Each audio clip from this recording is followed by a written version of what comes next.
राम राम जी सबको। आपका दिन मंगलमय हो। मैं ईश्वर से कामना करती हूँ आप हमेशा खुश और स्वस्थ रहें।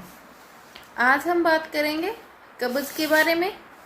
तो कब्ज का क्या उपचार कर सकते हैं और भविष्य में कभी हो ना उसके लिए हमें क्या परहेज करना चाहिए। तो कब्ज अकेला इतना बड़ा रोग नहीं है। कब्ज होने के बाद ये बहुत से रोगों को न्योता देता है। यदि किसी को लगातार कब्ज रहती है तो उसको बहुत से रोग हो सकते हैं, जैसे हार्ट की प्रॉब्लम। लगभग सभी गंदी गैस से ही सारे रोग जनरेट होते हैं। सिर की समस्या, किसी का सर घूमता रहता है, सर में दर्द रहता है, और आप समझ गए बवासीर की, लीवर की गर्मी और थायराइड, सभी प्रॉब्लम हो सकती है।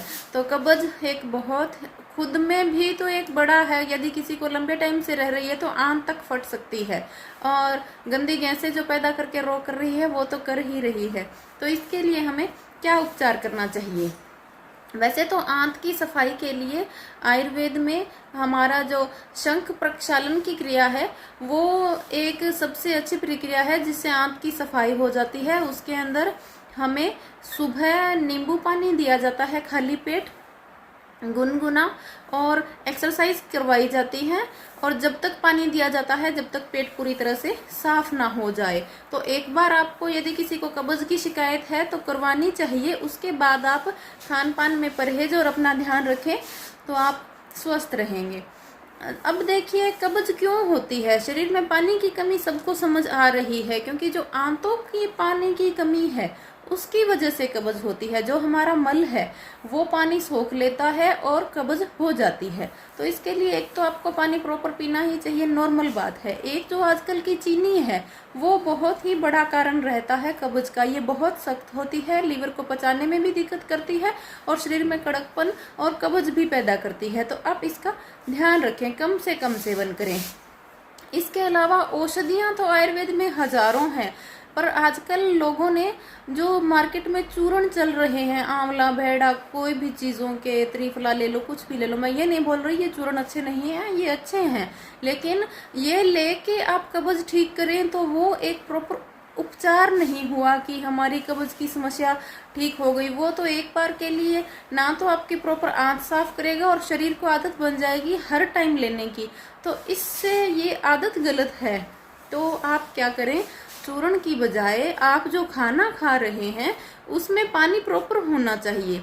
जैसे जो सब्जियां आप खा रहे हैं वो सूखी ना हो, उनको प्रॉपर पानी में, खुले में, जो पहले बोला जाता था सूरज की रोशनी और हवा जरूरी है खाना पकने के लिए, तो उसमें बनाएं।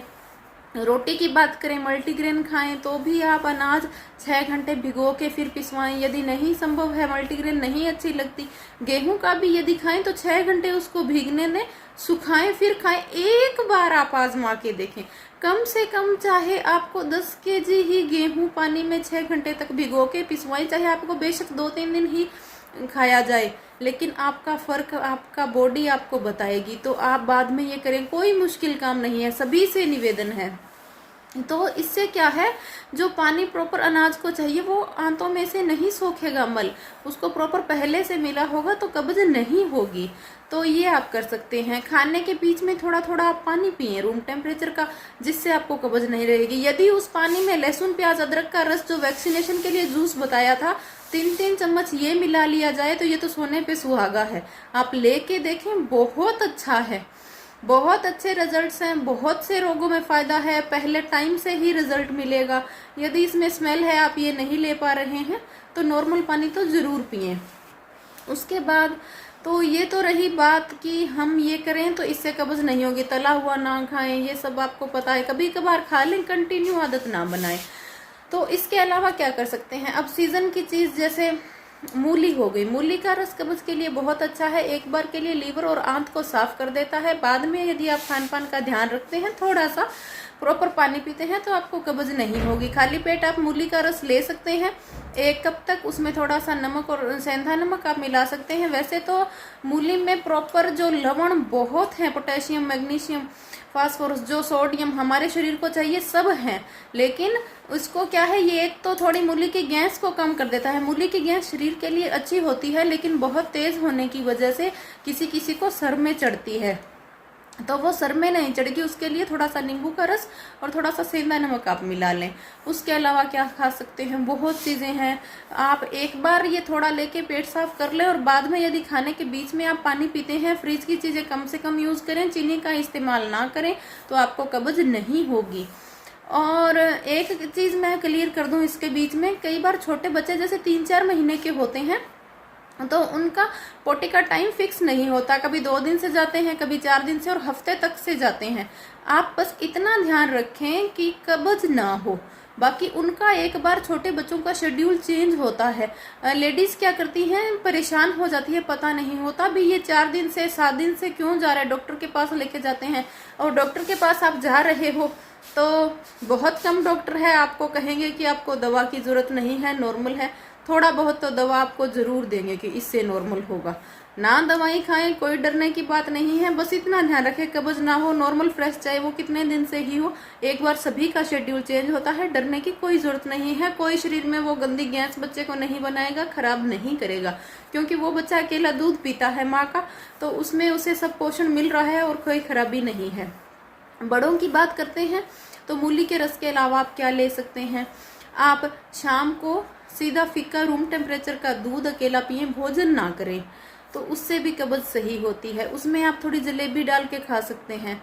अब बोलेंगे जलेबी में चीनी है, सख्त भी है, लेकिन एक बार के लिए आयुर्वेद में कहा गया है, जो वो तो पहले की चीनी के हिसाब से जलेबी का बताते हैं, तो आजकल तो खराब है, ये तो सबको दिख रहा है।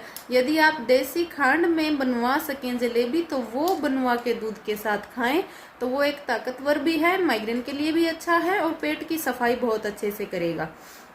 दूसरा, खाना खाने के बाद तुरंत ना सोएं। शाम को सभी से गुजारिश है, या तो आप टाइम से नहा के टाइम से खाना खाएं, उसके बाद थोड़ी देर काम करें, तो आपका खाना भी पच जाएगा, कब्ज भी नहीं होगी। नहीं तो आप आधा घंटा मुंह बंद करके आराम से जरूर घूमें, तो इससे कब्ज सही होगी। बाकी तो चीज़ें बहुत है, जैसे नींबू पानी रहा, नींबू पानी आप पिए। और एक पीपल का भी बहुत अच्छा इसमें दवा बनती है। पीपल के जो 5 चीज़ हम ले सकते हैं, जड़, कोपले, फल, फूल, पत्ते, इनको छांव में सुखा के पाउडर बना लें, शाम को 1 ग्राम की मात्रा में दूध के साथ लें, तो इसका भी बहुत अच्छा रिजल्ट है, आपकी कब्ज बहुत जल्दी सही होगी। तुलसी है, तुलसी दल को आप पीस के रखें, 1 चुटकी 2 चुटकी दिन में 2 बार लें, इससे भी सही होगा। लेकिन ये तो मैंने आपको जैसे बताया, जो चूर्ण ले रहे हैं उसी तरह हो गई। हजारों दवाइयां हैं, हर कोई भी चीज़ आप उठा के देख लो, आपको मिलेगी भी, इससे कब्ज दूर होगी, इससे दूर होगी। लेकिन प्रॉपर सॉल्यूशन मैं सबको कहना चाहती हूँ, आंत के अंदर जो पानी होता है वो प्रॉपर रहना चाहिए। वो जब ही रहेगा जब आप जो खाना खा रहे हैं उसको जितना पानी चाहिए वो आपके पेट में मिल जाएगा, तो जो मल बनता है उसको पानी की जरूरत ना पड़े और वो सूखा ना हो। ये कंडीशन, आप मैं जो भाषा बोल रही हूँ शायद आपको समझ आ रही होगी। तो खाने के अंदर यदि प्रॉपर पानी होगा तो आंतों का जो पानी है वो प्रॉपर रहेगा, तो आपको कब्ज कभी नहीं होगी। तो इसके लिए जो खाएं ध्यान से खाएं, खाने के बीच में पानी जरूर पिएं, क्योंकि जैसे मिक्सी में हमें कोई भी चीज़ हम पेस्ट बनाते हैं तो उसमें थोड़ा पानी डालने की जरूरत पड़ती है, आसानी से बन जाता है। उसी तरह से भोजन को पचने के लिए भी यदि बीच में थोड़ा थोड़ा पानी पिया जाए तो वो नुकसान नहीं करता। ऊपर से पानी ना पिए, खाना खाने के बाद पानी जो पीते हैं वो जहर होता है, लेकिन बीच में पानी अमृत होता है। आजमा के देखें आप, तो ही आपको रिजल्ट पता चलेगा। वैसे तो चीज़ें तो बहुत है, हल्की फुल्की एक्सरसाइज आप करते रहें, लेकिन जो मेरा मकसद ये है कि मैं आपको प्रॉपर कारण समझा पाऊँ, तो आप अपना उपचार घर पे कर सकें। तो कब्ज का जो था मैंने आपको बताया, इसमें रोग भी ये बहुत पैदा करता है। उपचार के लिए सैकड़ों चीज़ें हैं, आप कुछ भी ले सकते हैं, एक बार के लिए ठीक होगा, लेकिन वो प्रॉपर सॉल्यूशन नहीं है। तो आप अपना ध्यान रखें, ज़्यादा से ज़्यादा शेयर और सब्सक्राइब करें, साथ बने रहें।